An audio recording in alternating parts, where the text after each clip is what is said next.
Hello friends, कैसे हैं आप। एक बार फिर से आपका स्वागत है आपके अपने यूट्यूब चैनल पीएचपी सीखो पे।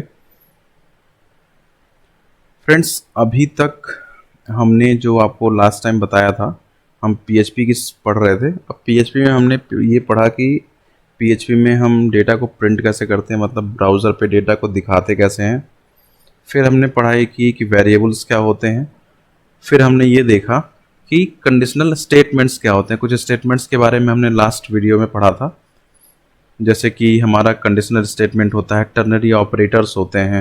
मतलब बेसिकली हम ऑपरेटर्स के बारे में पढ़ रहे थे, तो उसमें कुछ स्टेटमेंट्स हमारे पास आई थी, जैसे कंडीशनल स्टेटमेंट हमने पढ़ी थी। उसी के साथ अगली सीरीज जो हमारी है, मतलब अगला जो टॉपिक है वो है स्टेटमेंट्स के बारे में, लूपिंग स्टेटमेंट। अब लूपिंग स्टेटमेंट क्या होता है? लूपिंग स्टेटमेंट ऐसा कि जैसे मान लीजिए आपको कोई ऐसा काम करना है जो आप सेम काम कई बार यूज, मतलब उसका फंक्शनल तरीका जो होगा वो एक ही होगा, लेकिन आपको वो काम एक बार नहीं कई बार करना है। जैसे मान लो आपको एक टेबल प्रिंट करनी है। अब जैसे सपोज करो कि हमें एक टेबल प्रिंट करनी है, टू की टेबल मान लो हम लेते हैं। तो टू की टेबल आप कैसे लिखते हो? टू होता है मल्टीप्लाई वन होता है, हम क्या लिखते हैं? टू। फिर हम क्या करते हैं? टू यूज़ करते हैं, फिर हम क्रॉस करते हैं, फिर लिखते हैं टू टू ज़ा कितना होता है? फोर। फिर अगला लेते हैं, टू लेते हैं, फिर हम क्या करते हैं? क्रॉस मल्टीप्लिकेशन करते हैं, थ्री। तो ये होता है सिक्स। तो ये टू की टेबल बनती चली जाती है। अब अगर यहाँ पे आप देखोगे ना, तो आपका सिस्टम सेम है, मतलब आपका यहाँ ये जो वेरिएबल है ये फिक्स है, ये टू ही है।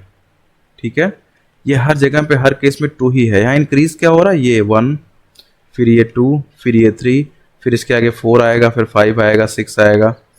तो अब हो क्या रहा है, जो आपका फिक्स डेटा है यानी कि दो, उसमें आप एक ऐसे वेरिएबल से, ऐसे वैल्यू से मल्टीप्लिकेशन कर रहे हो जो हर बार बढ़ रहा है। ठीक है,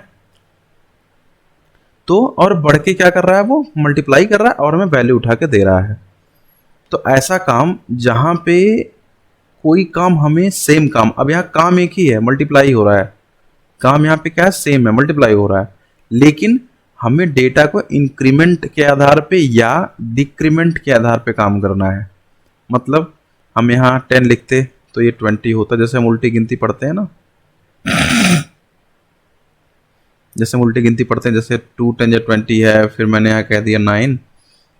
जैसे हम उल्टी गिनती पढ़ते हैं वैसे, सॉरी, जैसे हम उल्टी वो पढ़ते हैं ना, क्या नाम है, 1 2 3 4, फिर 100 99 97, सॉरी 98 96। ये जो उल्टी गिनती पढ़ते हैं, उसी तरीके से हम उल्टा पहाड़ा भी पढ़ते हैं, मतलब उल्टी टेबल हम पढ़ रहे हैं। यानी कि यहाँ 18 हो जाएगा, फिर यहाँ 9 के बजाय यहाँ 8 आ जाएगा, और ये 16 हो जाएगा। यानी कि या हमें कोई ऐसा काम करना है जो, जिसमें एक सेम काम हमें कई बार करना है। अब वो ये भी हो सकता है कि हम इंक्रीमेंट के आधार पर करें, ये भी हो सकता है कि हम डिक्रीमेंट के आधार पर करें। उसी काम को बोलते हैं लूप। मैं थोड़ा सा इंट्रोडक्शन आपको दे रहा था। अब जैसे लूप स्टेटमेंट पढ़ना है हमें, अब लूप में क्या क्या है मैं कमेंट करते चलता हूं, क्योंकि होता क्या है ना, एक मिनट रुको।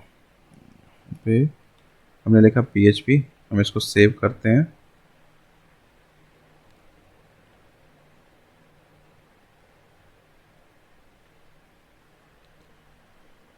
अब यहाँ पता नहीं चल रहा आपको, मैं इसको बंद करता हूँ, फिर मैं 4 वाले में जाता हूँ, ओपन करता हूँ, ये खुल जाएगा, कोई दिक्कत की बात नहीं है। ठीक है,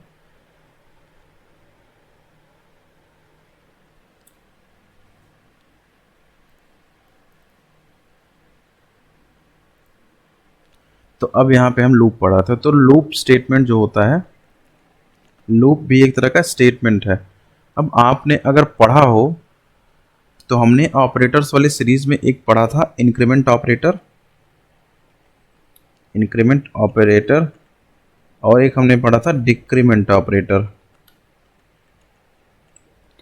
यहाँ पे इसका हम यूज़ करेंगे, यही लूप स्टेटमेंट में बहुत ज़्यादा यूज़ होता है, इंक्रीमेंट ऑपरेटर का और डिक्रीमेंट ऑपरेटर का। अब लूप यहाँ पे हम इसको भी बाद में लिखेंगे।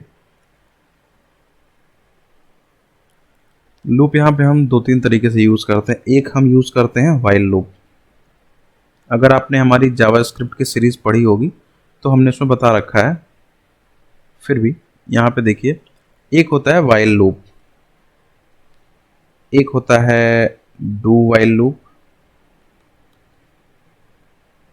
एक होता है फॉर लूप, एक फॉर ईच भी होता है, लेकिन ये लूप हम जब हम एरे पढ़ेंगे तब वहाँ पढ़ेंगे, क्योंकि इसका बेसिकली जो काम होता है वो एरे में होता है, लेकिन मैं बता दूंगा क्या होता है ये। अब यहाँ सबके सिंटैक्स ना अलग अलग हैं, मतलब काम सबका मोस्टली एक ही है, लेकिन सिंटैक्स अलग अलग है। अब जैसे हम लेते हैं एक एग्जांपल वाइल लूप का।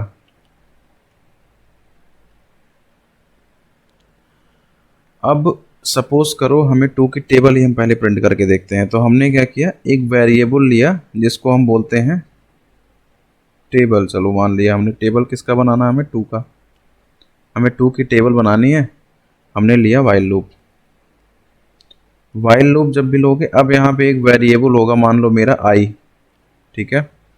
अब मैं कह रहा हूँ कि आई की वैल्यू जब तक लेस देन होगी और इक्वल टू होगी 10 के, तब तक ये लूप चलेगा।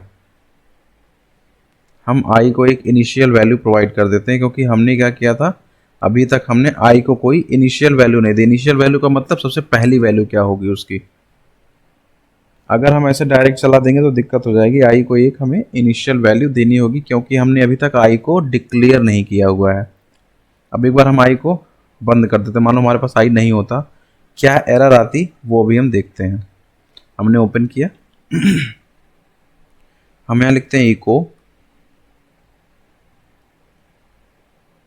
अब टू की टेबल कैसे प्रिंट होगी, टू होगा, मल्टीप्लाई होगा। अब हमें क्या करना है, आई को प्रिंट करना है, ठीक है। फिर यहाँ डबल कोट्स लगाएंगे, इक्वल होगा वैल्यू। वैल्यू में क्या होगा, dollar I multiplied by two, या two multiplied by dollar I, आप कुछ भी लिख सकते हो। हमारे क्योंकि हमारे केस में क्या था, टू था सेम, क्योंकि हमें टू की टेबल प्रिंट करनी थी। आप इसको यहाँ डॉलर टेबल भी लिख सकते हो, ठीक है। मैं यहाँ भी डॉलर टेबल लिख देता हूँ, डॉलर TABL, ये टू में हटा देता हूँ। तो आप यहाँ टू भी लिख सकते हो, हार्ड कोड। आप डॉलर टाइप टेबल भी लिख, टेबल का मतलब अब वेरिएबल हमने इसलिए यूज़ किया कि अगर हम एक बार यहाँ थ्री लिख देंगे तो थ्री की प्रिंट कर देगा, आपको हर जगह जाके चेंज नहीं करना पड़ेगा मैसेज, ठीक है। तो चलिए देखते हैं क्या है, ये कैसे प्रिंट होगा। हम यहाँ पे आए, मैं थोड़ा सा इंक्रीज कर लेता हूँ। तो हम डे इसको रिफ्रेश करेंगे, डे 4 में आएंगे। अब यहाँ क्या लिखा है, लूप चल रहा है, लूप बंद नहीं हुआ है, लेकिन यह कह रहा है अनडिफाइंड वेरिएबल। आपने आई को वेरिएबल डिफाइन ही नहीं किया अभी तक। किस बेसिस पे आप जो, अब कहाँ पे एरर आ रही है, आप ये देखो, 15 17 15 17 15 17 17 15 17, ये सब एक ही लाइन में एरर दे रहा है। किस लाइन में, लाइन नंबर 15 पे। अब हम जरा देखें चल के लाइन नंबर 15 में क्या है। 15 में कह रहा है ये जो आई आपने यूज़ किया ना, ये आपने कभी इनिशियलाइज ही नहीं किया। अब आप इसको क्या करो, ओपन कर दो, आई को एक इनिशियल वैल्यू दे दो। अब एक बार ड्राई रन करा के देखते हैं, आई की वैल्यू कितनी है, 0। आई यहाँ पे क्या हो रहा है, 0। अब यहाँ पे आई यहाँ आएगा, आई की वैल्यू 0 है, 0 is less than equal to 10। क्या 0 10 से छोटा है, हाँ। अंदर आया, प्रिंट किया, ठीक है। अब यहाँ देखो प्रॉब्लम, ये आएगा कितना, 2 मल्टीप्लाई 0 कितना आएगा, 0। लेकिन ये 1 कैसे होगा, हमने कहीं इसकी वैल्यू बढ़ाने का कोड ही नहीं लिखा हुआ है, तो ये 1 होगा कैसे। तो हम क्या करते हैं, यहाँ पे हमने याद है आपको बताया था, एक होता है इंक्रीमेंट ऑपरेटर, एक होता है डिक्रीमेंट ऑपरेटर। इंक्रीमेंट ऑपरेटर का मतलब हम आई की वैल्यू बढ़ा देंगे, कैसे, I is equal to I sorry +1। ये क्या करेगा, ये प्रिंट करेगा, आई की वैल्यू बढ़ाएगा, फिर इस लूप में घूमेगा। अब ये लूप तब तक चलेगा जब तक आई की वैल्यू 10 के बराबर नहीं हो जाती। फिर से इसको रिफ्रेश करो आप, हैंग हो गया देखे, रिफ्रेश करो आप इसको,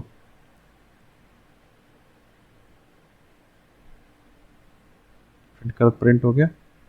अब ये प्रिंट किया लेकिन समझ नहीं आ रहा है क्या लिखा हुआ है, तो थोड़ा सा ना इसको हम यहाँ पे क्या कर देते हैं, ब्रेक लगा देते हैं, डॉट लगाया, हम यहाँ पे BR लगा देते हैं, ये क्या करेगा, ब्रेक कर देगा। अब समझ में आ रहा है। 2 को 0 से मल्टीप्लाई किया 0, 2 1 जा 2, 4 6 8 10। अब यहाँ क्या है, हमारा 2 जो है वो सेम है, जो डॉलर टेबल हमने यूज़ किया था ना, वो 2 यहाँ पे सेम है। ये इंक्रीज हो रहा है, 0 है, 1 है, 2 है, 3 है, 4, जो आई की वैल्यू है वो इंक्रीज हो रही है यहाँ पे, और हमारा डेटा प्रिंट हो रहा है इसकी सहायता से। समझ गए आप? यहाँ पे आई को हम इंक्रीमेंट कर रहे हैं हर केस में, आई हमारा बढ़ रहा है और हमारे वैल्यू को प्रिंट कर रहा है। अब इस केस में आप यहाँ पे 2 के बजाय 3 भी रख सकते हो। ये क्या करेगा, कुछ नहीं चेंज करना, ये 3 की टेबल प्रिंट करके दे देगा आपको सी। देख रहे हो कितना फ़ायदा है। वैसे आप क्या करते, वैसे हार्ड कोड आपको लिखना पड़ता है मल्टीप्लाई कर करके, मतलब हार्ड कोड आपको, ये एक्सप्रेशन तो आप लिख देते, लेकिन ये एक्सप्रेशन आपको 1 2 3 4 5 6 10 टाइम्स लिखना पड़ता। अब यहाँ पे देखो, यहाँ पे सबसे पहले 0 आ रहा। अब आप चाह रहे हो कि ये 0 प्रिंट नहीं करना, तो आपको क्या करना है, जो इंक्रीमेंट यहाँ पे आप कर रहे हो ये आपको स्टार्टिंग में करनी होगी। तो मतलब 2 काम कर सकते हो, या तो ये इंक्रीमेंट यहाँ पे रख दो, ये भी एक तरीका है। इससे क्या होगा, या तो यहाँ से कट किया हमने, यहाँ पे रख दिया। अब इससे क्या हुआ, अब यहाँ पे रखने से पहले ये इंक्रीमेंट होगा, उसके बाद ये चलेगा। मतलब देखो, तो ये 0 हट गई, 1 2 3 4 से लेकर 11 तक आ गया। अब 11 तक कैसे गया, लास्ट में आई की वैल्यू कितनी होगी, 10। 10 इक्वल टू वाला चलेगा और ये वैल्यू इंक्रीज करेगा और यहाँ पे प्रिंट कर देगा। अब इसको हटाने के लिए आप इसको रिमूव कर सकते हो, लेस देन 10 तक चलाओ। जब लेस देन 10 तक आप चलाओगे तो हमेशा ये 1 से लेकर 10 तक चलेगा। दूसरा ऑप्शन, अगर ये नहीं करते हम, तो हम आई को 0 से नहीं स्टार्ट करके सीधा 1 से स्टार्ट करते, यानी इनिशियल वैल्यू इसकी बदल देते, तो भी ये काम हो जाता आसानी से सी। लेकिन इस केस में ये 9 बार चलता है। क्यों, आपने इक्वल हटा दिया, आई की वैल्यू जब भी 10 होगी तो 10 इज लेस देन 10 तो होगा नहीं, 10 हमेशा 10 के बराबर होता है।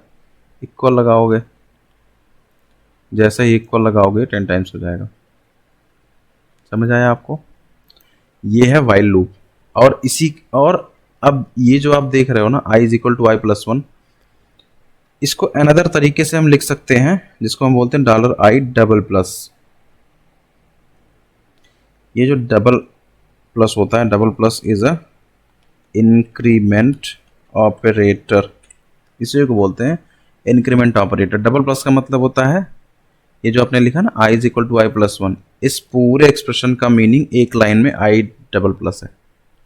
i डबल प्लस का मतलब i की वैल्यू में एक बढ़ा दो, in $i is equal to $i plus 1 is equal to $i plus plus.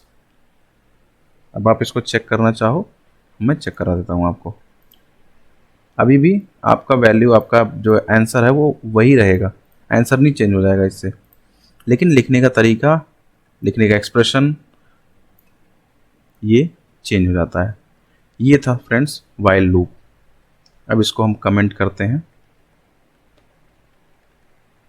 अगला हमारे पास है जिसको हम बोलते हैं do while loop. Do while loop में सारे काम वही होते हैं जो वाइल वाले होते हैं, बस डिफरेंस यहाँ पे ये होता है कि यहाँ पे हम एक्सप्रेशन को यहाँ पे यहीं पे चेक नहीं करते, हम ये एक्सप्रेशन यहाँ के बजाय यहाँ डू लिखते हैं, ये एक्सप्रेशन यहाँ पे चेक होता है। बस इतना सा डिफरेंस है, मतलब लिखने का डिफरेंस है, आंसर यही होगा। आप चेक कर लो,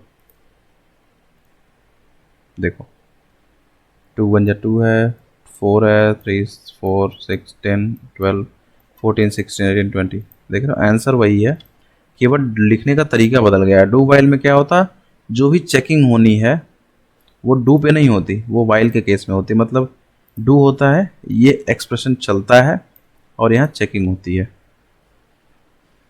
समझे। पहले एक्सप्रेशन चेक होता है, उसके बाद ये अंदर जाता है, सॉरी, पहले अंदर जाता है फिर एक्सप्रेशन चेक होता है। ये है आपका डू वाइल लूप। आंसर वही रहता है, आंसर में कोई प्रॉब्लम नहीं है। अब आप यहाँ पे सपोज करो आप ये करना चाह रहे हो, उल्टा करना चाहते हो सपोज, यानी कि ये डिक्रीमेंट करना चाह रहे हो, मतलब आई की वैल्यू मैंने 10 दे दी, ये जो इंक्रीमेंट कर रहे थे इसको आपने डिक्रीमेंट कर दिया, ये greater than or equal to 1 हो गया। जब तक आई की वैल्यू 1 के बराबर होगी तब तक ये चलेगा। सी 20, 18, 16, 14, 12, 10, 8, 6, 4, 2, जैसे ही 1 पे आया उसने बाहर आ गया वो। मतलब जैसे ही एक कंडीशन अनसेटिस्फाई होती है यानी फॉल्स होती है, वो अपने आप इस लूप से बाहर चला जाता है। ये है आपका डू वाइल लूप।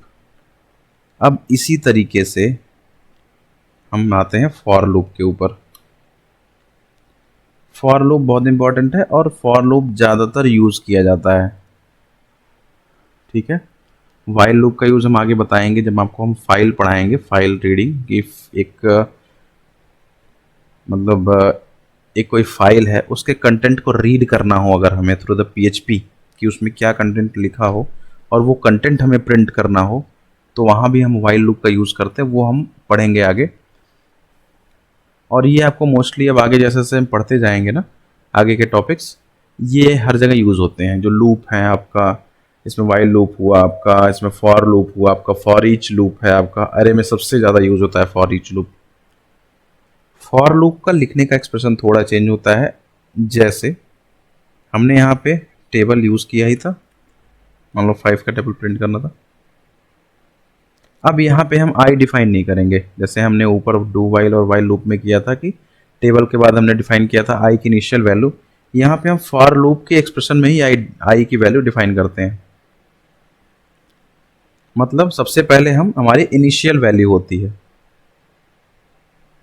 यानी कि यहाँ पे 3 पॉइंट्स होते हैं। मतलब एक होती है इनिशियल वैल्यू, ठीक है, दूसरा होता है हमारा एक्सप्रेशन। एक्सप्रेशन का मतलब ये कि हमें कहाँ तक जाना है, कितना इस लूप को चलाना है, कितनी दूरी तक। और सबसे लास्ट ऑप्शन होता है इंक्रीमेंट आर डिक्रीमेंट, दोनों में से कोई ऑपरेटर का यूज़। मतलब हमें वैल्यू को बढ़ाना है, घटाना है, ये डिफाइन करता है ये 3 ऑप्शंस। इसको यहाँ पे कमेंट करके रखता हूँ, ठीक है। तो फॉर लूप में ये 3 चीज़ें हैं और इसी लाइन से इसी क्रम में यूज़ भी होती है। मतलब कि यहाँ फॉर लूप आया, सबसे पहले हमने क्या लिखा, इनिशियल वैल्यू, तो हमने वहाँ आई की इनिशियल वैल्यू दी थी, तो इसी तरह अब आई की इनिशियल वैल्यू हम यहाँ पे देंगे। अब आई हमने मान लो 2 से शुरुआत करनी थी। अभी मैं इसका इंक्रीमेंट ऑपरेटर का फ़ायदा दिखाता हूँ आपको। 1, मान लो आई की इनिशियल वैल्यू 1 है। आई का एक्सप्रेशन हमारा ले जाना है, मान लो 20 तक लेके जाना है सपोज करो। आई प्लस प्लस कर दिया हमने। आई प्लस प्लस मतलब मैंने आपको ऊपर बताया है कि I is equal to I plus 1। ये क्या करेगा, इनिशियल वैल्यू उठाएगा, डेटा चेक करेगा, एक्सप्रेशन मैच करेगा और वैल्यू को प्रिंट करेगा, फिर आई को इंक्रीज करेगा और आगे का काम करेगा। मैं ये को यहाँ से कॉपी कर लेता हूँ। हमने टेबल लिखा, आई की वैल्यू लिखी है, यहाँ उसको प्रिंट कर रहे हैं और ब्रेक कर रहे हैं। लेट्स सी क्या आंसर आता है। यहाँ क्या लिखा, syntax error unexpected equal in line number 41। Oh, expression में यहाँ स्पेस नहीं रहेगा, दो एक्सप्रेशन कभी स्पेस में नहीं रहते, लेस देन इक्वल टू एक साथ होता है। देखो 5 का टेबल 20 टाइम्स प्रिंट हुआ है 100 तक। अब यहाँ पे मज़ेदार चीज़ दिखाता हूँ। मान लो आई को ना हमें 2 बार इंक्रीज करना था, ठीक है। मतलब हम यहाँ पे I is equal to I plus 2 कर देते।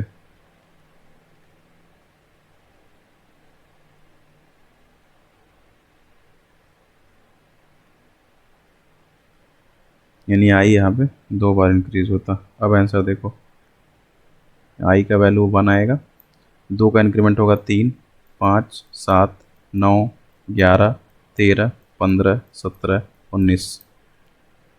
आई को 3 टाइम्स भी आप कर सकते हो, 4 टाइम्स कर सकते हो, यानी ये अपने आप इंक्रीज कर सकते हो। ये था जादू यहाँ पे। मतलब आई के इंक्रीमेंट ऑपरेटर की सहायता से या डिक्रीमेंट ऑपरेटर भी आप -2, -3, -4 पे चला सकते हो, कोई प्रॉब्लम की बात नहीं है। इस तरीके से ये फॉर लूप काम करता है, ठीक है। फॉर लूप के बाद अगला मैं आपको बता देता हूँ नॉर्मली, जिसको बोलते हैं for each loop. For each loop यहाँ पे बेसिकली काम यही करता है। बस फॉर लूप क्या होता है, ज़्यादातर हम फॉर लूप ऐसे जगह पे यूज़ करते हैं, जो हमने ऊपर भी पढ़ा, फॉर लूप ऐसे जगह पे यूज़ करते हैं जहाँ पे हमें ना ये पता हो कि हमें कितनी वैल्यू प्रिंट करनी है, 10 है, 20 है, 40 है, 50 है, फिक्स हो। मतलब उस केस में ज़्यादातर हम फॉर लूप का यूज़ करते हैं। वाइल लूप है, वाइल लूप में क्या होता है कि हमें इनिशियल वैल्यू डिफाइन करनी होती है, लेकिन हमें पता नहीं कहाँ तक जाना है। हमें ये पता है शुरू कहाँ से करना, लेकिन ये नहीं पता जाना कहाँ तक है। तो उस केस में हम वाइल लूप का यूज़ करते हैं। फॉर ईच लूप हमें ये पता हो क्या प्रिंट करना है, लेकिन ये ना पता हो कितना प्रिंट करना है। जैसे कि आप सपोज करो एक हमारे पास, सब मैं एरे आपको पढ़ाऊंगा आगे, तब मैं आपको बताऊंगा, तब तक मैं फॉर ईच आपको बता देता हूँ।